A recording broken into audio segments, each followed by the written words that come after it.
De retour sur le plateau de l'MTV Sarthe dans 72 Sports pour la troisième partie de cette émission. On parle d'athlétisme avec notre invité Bruno Bourgoin. Bonsoir. Bonsoir. Vous êtes le président du stade olympique du Maine Athlétisme. Retour sur les résultats du week-end. Il y avait les demi-finales du cross-country qui se déroulaient à Challans ce week-end avec plusieurs athlètes engagés, notamment Jawad Abdelmoula du stade olympique du Maine Athlétisme qui va chercher une troisième place. C'est bien pour Jawad? Oui, c'est très bien. C'est une belle place d'être troisième, c'est bien. Il voulait la gagne, mais bon, il y avait plus fort que lui devant, tout simplement, avec des éléments qui étaient là pour venir gagner. Et puis, voilà, une troisième place, c'est très très bien. On le voit arriver juste à l'instant, ici, avec son joli maillot du stade olympique du Maine. C'est vrai que vous avez pas mal d'athlètes qui font briller vos couleurs, notamment chez les Masters. On va le voir là aussi avec une victoire ce week-end pour Patrice Le Gall.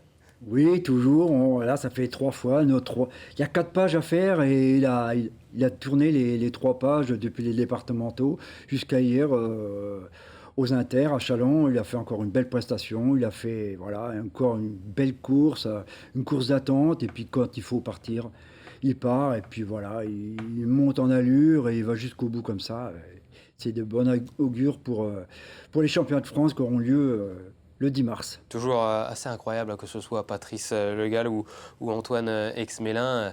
C'est vrai que pour avoir fait quelques courses, on les voit, on les regarde un petit peu comme ça et puis boum, on les regarde au départ parce qu'après ça part vite.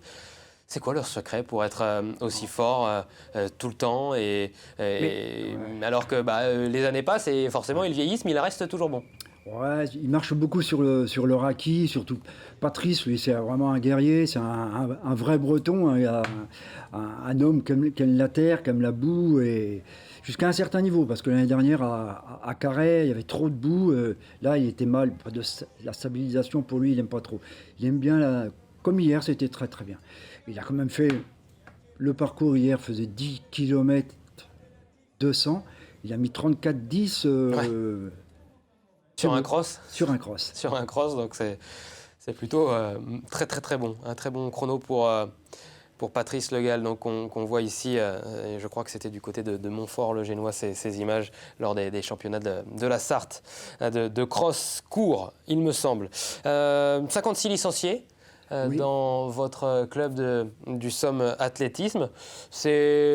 Comment vous arrivez à jongler avec autant de licenciés, les entraînements? Où sont les entraînements et est-ce qu'on peut venir s'inscrire dans votre club où on voit quand même beaucoup d'athlètes de haut niveau? Est-ce qu'on peut aussi courir quand on n'a pas le niveau, par exemple, d'un Patrice Le Gall ou d'un Jawad Abdelmoula? Ah oui, tout à fait, parce que nous, Patrice Le Gall, tous les gars qui font un petit peu l'élite, entre parenthèses, j'aime pas trop ce mot-là, parce que voilà, bon bref, mais moi, le club est divisé on a le groupe élite, comme je disais, le groupe loisirs, les adhérents qui habitent Le Mans, et puis le groupe jeune où c'est vraiment la performance, à leur niveau, avec un responsable, ils ont leur entraînement 2 à 3 fois par semaine.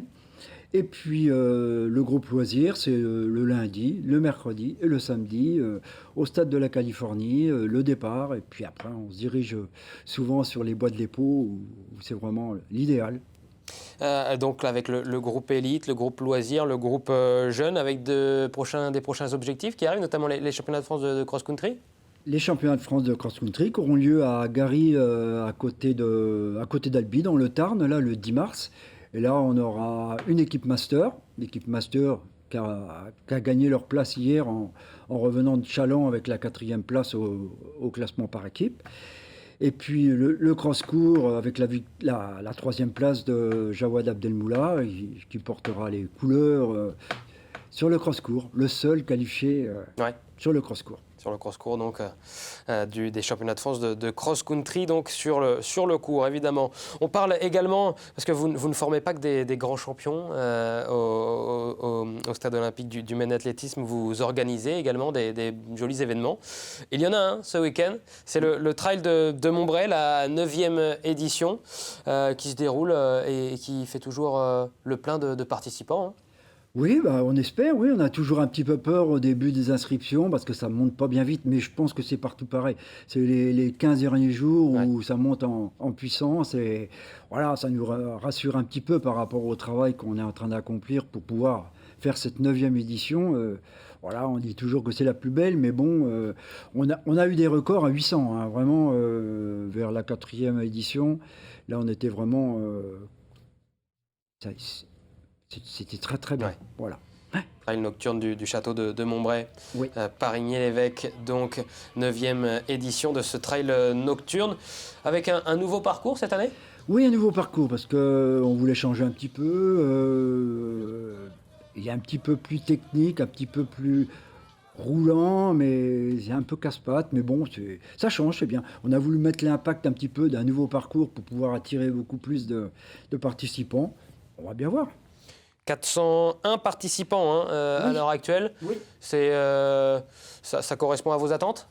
À la même époque, c'était identique. L'année Non. dernière, je veux dire, par rapport à l'année dernière. Donc on peut s'attendre à encore des inscriptions. On peut s'inscrire jusqu'à quand pour ce magnifique trail nocturne avec, attention, hein, si vous voulez y aller samedi, la pile à l'oreille, la lampe frontale, évidemment, c'est mieux que de courir dans le noir complet. On peut s'inscrire jusqu'à quand On exactement? peut s'inscrire sur Chronoplay jusqu'à vendredi soir. Et après, le samedi après-midi, sur place, on prend les inscriptions 1 heure avant, bien sûr. 1 heure avant la course choisie par le participant. Avec donc cet événement, on n'est pas obligé d'être d'ailleurs licencié, hein, il faut juste oui. une attestation médicale de Tout à fait. non-contradiction à la pratique de la course à pied et vous pouvez aller vous inscrire donc au trail du château de Montbray à Parigny-l'Évêque. Le prix d'inscription? Le prix d'inscription, Pour c'est le- 12 c'est vrai qu'il y euros a- pour le 14 et 10 euros pour le 7 km. Avec donc Et ouais, ça ne change pas. deux Ouais, parcours. ça 7, change pas. 7 km, 14 km avec une course des enfants également, c'est toujours Ah, sympa. oui.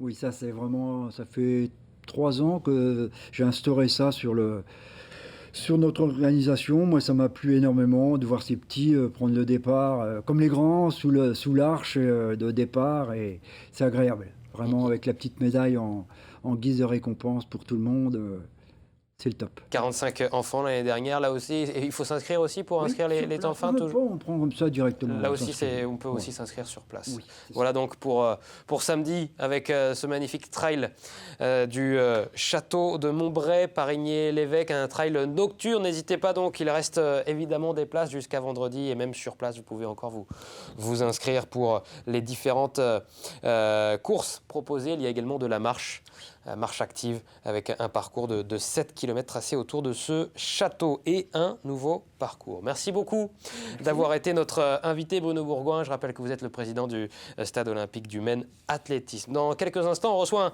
un autre invité. On sera avec lui dans quelques instants. Il a participé 6 fois aux Jeux olympiques, pas en course à pied, en canoë-kayak. On sera avec Philippe Bocara dans un instant. À tout de suite.